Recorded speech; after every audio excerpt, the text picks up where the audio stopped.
PCRFN writes, I'm wondering how you scrap when the folks in your photos don't dress in colours that coordinate with the papers you want to use. I've scrapped Mardi Gras photos with green, gold and purple, but people in the photos were wearing red and pink. I've picked out pretty pastel papers for Easter and had my grandkids show up wearing brown and orange. Any ideas for working around uncooperative colours? Glitter Girl, can you help PCRFN pick papers post-picture? Of course I can. And I think the biggest lesson I could give you straight off the bat today is to let go of the idea that the colors of your supplies have to be a match to your photographs. So today I'm going to start with a group photo because that's what you mentioned, where we didn't plan what we were wearing, of course, and we had one thing in common and one thing really not in common. So by coincidence, everybody but the bride wore a floral dress, but none of them are the same color. So we have almost every color imaginable except not yellow. And what am I going to scrapbook it with? Yellow, just to prove that you can come up with a layout that will work from taking the photos somewhere other than the picture itself. One of the other ways I choose my colors rather than take them just from the photos is to look at the page before and after the page I'm making in my album, because I know where my page is going to go, so I can go and look and see if there are similar colors or any sort of motifs that I want to repeat.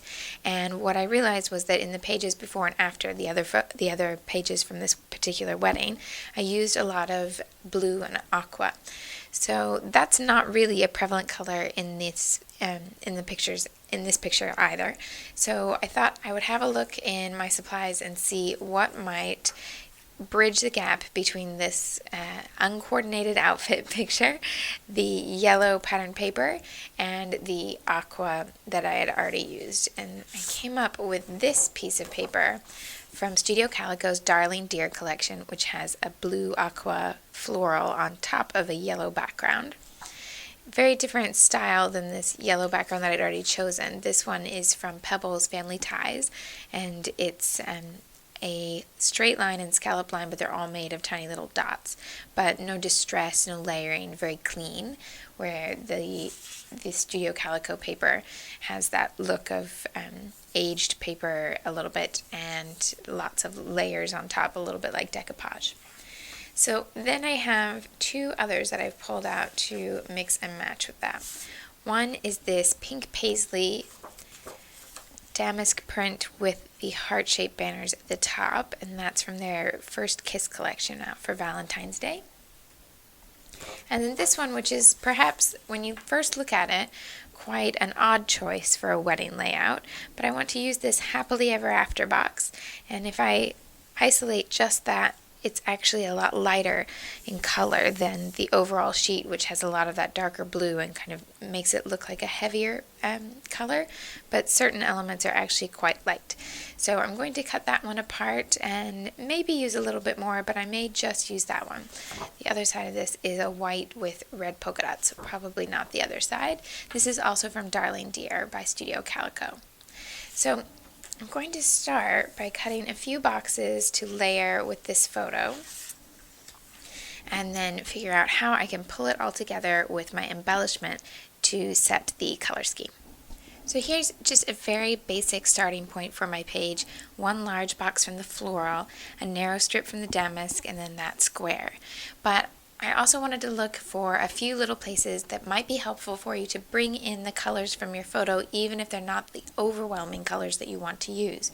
So in this case, there's quite a lot of pink in the picture, even though I didn't want it to be a pink page. So I chose a soft color of pink, and this is from the B-side of one of the Fancy Pants Valentine's papers.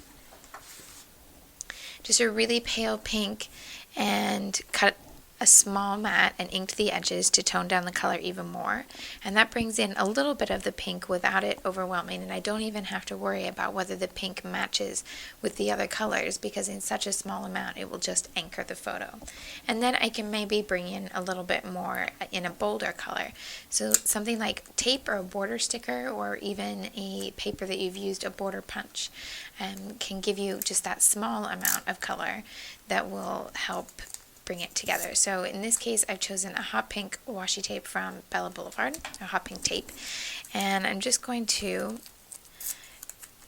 add it at the top and bottom of the page on an angle so that I have an element on the diagonal of the page. And I don't want to have tons and tons of this color. I just want a little bit. So I'm going to have some here and then a little bit down here as well. And then that's where I'll stop with that. I won't go ahead and make a triangle of it because I want it to be slightly more subtle than the triangle idea. So if I wanted to include more of this color and make it a more obvious choice, then I'd want to choose a third spot on the layout, and I want my 3 places to make a triangle around the photo, so my obvious choice would be down here in the bottom. But in this case, I don't want to bring quite as much attention to the pink, so just a little bit will help your eye go from the top to the bottom on the diagonal and catch the photo on your way. So I'm just going to use 2 places with the hot pink in this case. I also wanted to use something where I could use the embellishment and the background color. So washi tapes that are printed on white, if they're a true washi tape where they're see-through, will let you see the design when you attach it to the pattern paper. This is a camera print that will be coming soon. It's not available quite yet. It's the new paper or new tape from Alice & Cruft's new paper line at Webster's Pages, and it has all these different little cameras that are, well, it's the same camera with lots of different prints. And then the wording underneath says snap, snap, click, click. So I just want to tuck this tape underneath the paper edge here. And then when you press this one flat, it's just going to look almost as if it were stamped or rub on, because the white is going to be transparent. So I'll repeat that up here as well.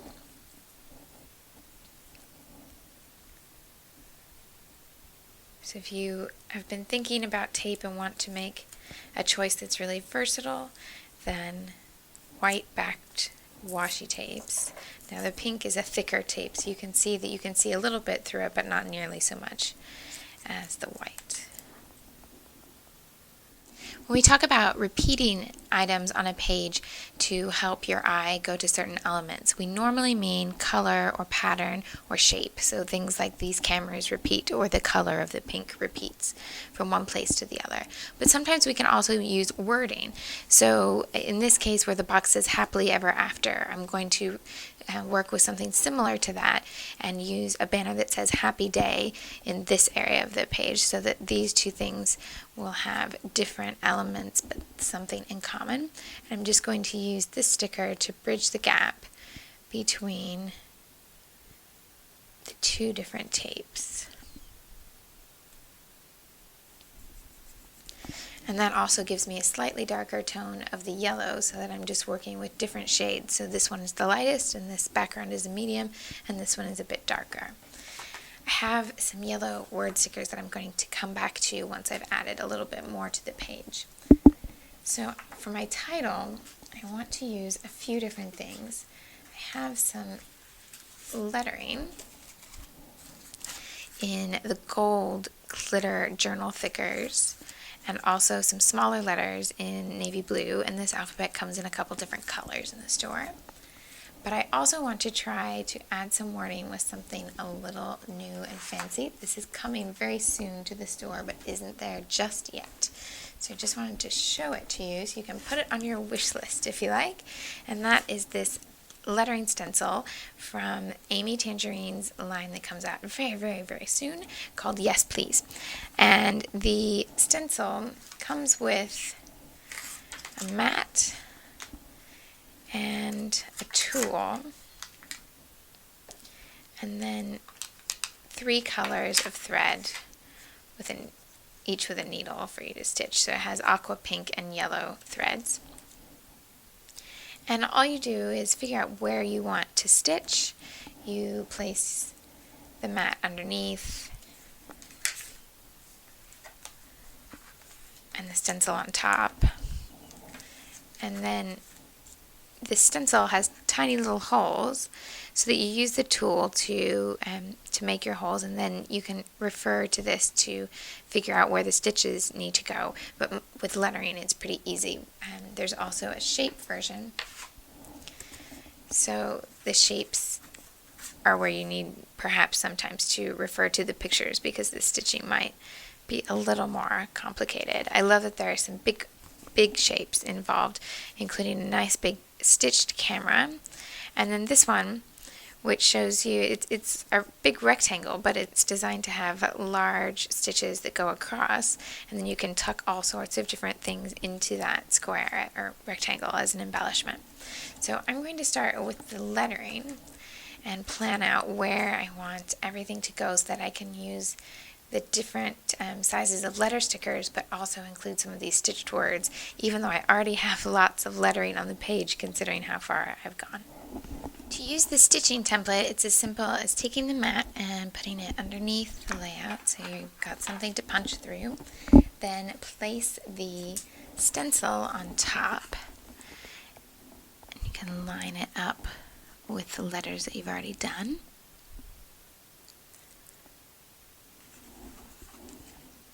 And then use the little tool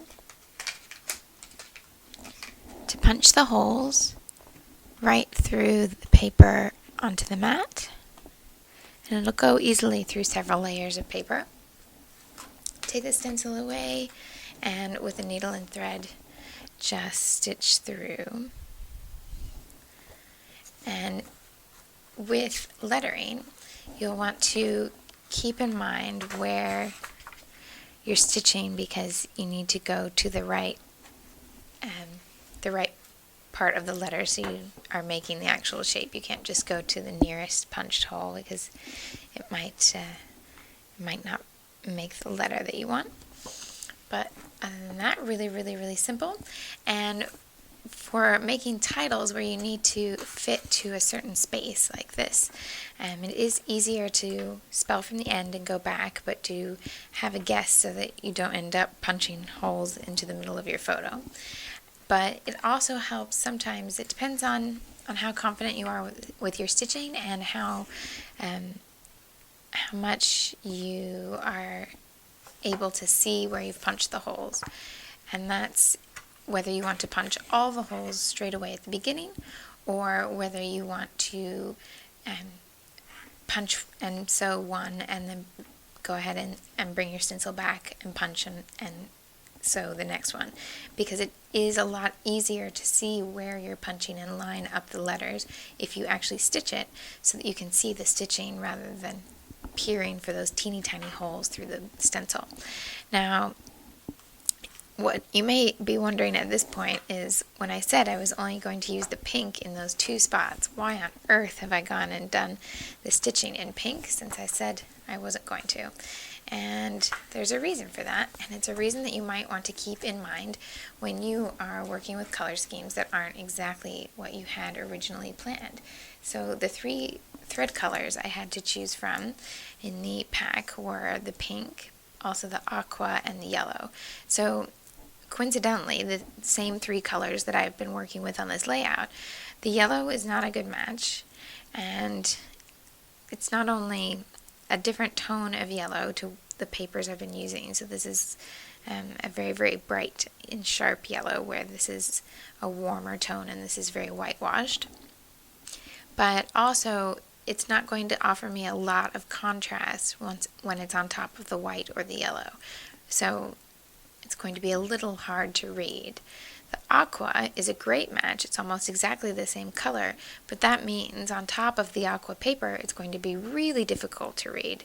So that gave me the option of using the color that has the most contrast, and happily is another color that was already on the layout, and that's why I went with the pink, even though I had originally planned to limit the amount of pink I was using. So the reason I thought it might be worth you keeping that in mind is when you give examples like your grandchildren coming to Easter in colors like brown and orange, it might be that something like a brown, which would have a high contrast to your pastel Easter colors would be great to incorporate into your layout in the title or other small narrow designs to give a little bit of contrast and make something legible. Now I used small letter stickers at the top and bottom of the page. Used a gold ampersand here, and then I'm going to use the gold thickers to finish my title. And again, I'm going to spell from this side back to the beginning.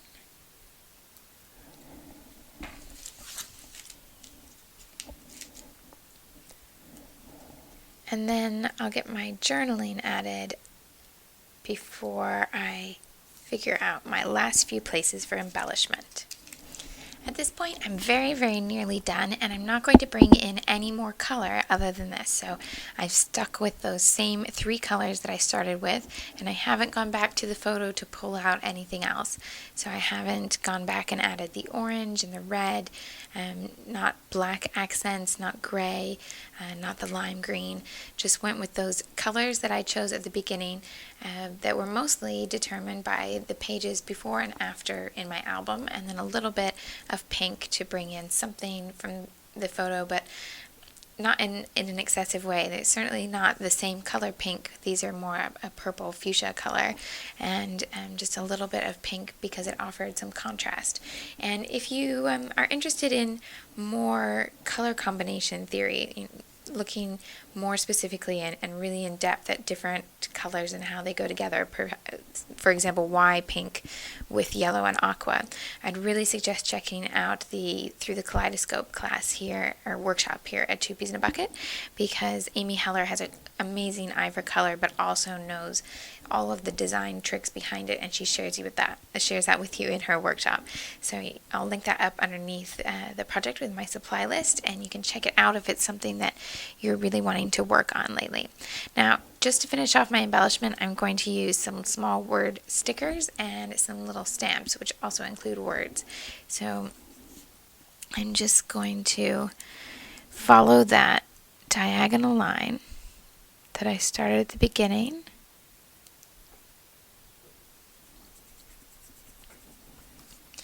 and have them flow across the page. Really, really small, subtle embellishment. Nothing that's too big or over the top, just something to give it a little bit of finish. So 3 of those on the diagonal, one up here, one right before the title, and one in the very bottom corner, so that they form a line. And the middle one, yet again, repeats that happy. So this one says happiness, in order to repeat that a little bit. And then with this stamp set, this is from the Dear Lizzie Fifth and Frolic collection, and it has some little typed words that I'm going to use, and also this little arrow. Now the love stamp here, it's shown inside the Polaroid like it's stamped on the frame, but it is a separate stamp, so you can use it individually. So I think I'll start with the arrow and then come back to the words.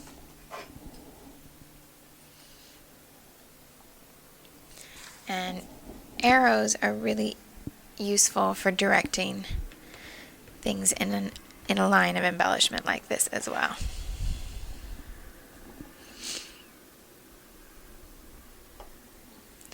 Now, I'm using Distress ink for a really subtle version of the design. I don't really want the stamps to be ultra bold. I'd rather you be able to see the elements that I've put there, but at the same time, I like using Distress ink with hand-drawn or narrow stamps like this, because then there's something for you to appreciate when you look really carefully or look really closely. So that's why I'm using it with tiny little typewriter style wording and the hand-drawn arrows, which are also quite small.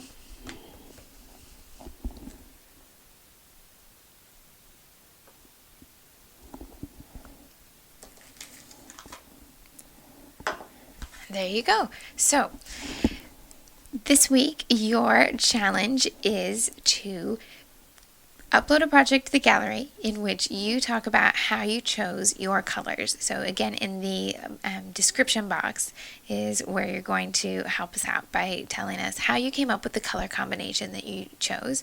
And specifically, we're looking for layouts where you used colors which were not directly taken from the photographs. And there are a couple other Glitter Girl adventures which might be useful, specifically one on choosing pattern paper that deals with the color. So I'll link those up underneath, and then just in case you haven't seen them, and they might be useful. Thank you so much for watching, and I'll see you soon. Join us next week for the continuing adventures of Glitter Girl and the ongoing mystery of the scrapbooker behind the mask at twopeasinabucket.com.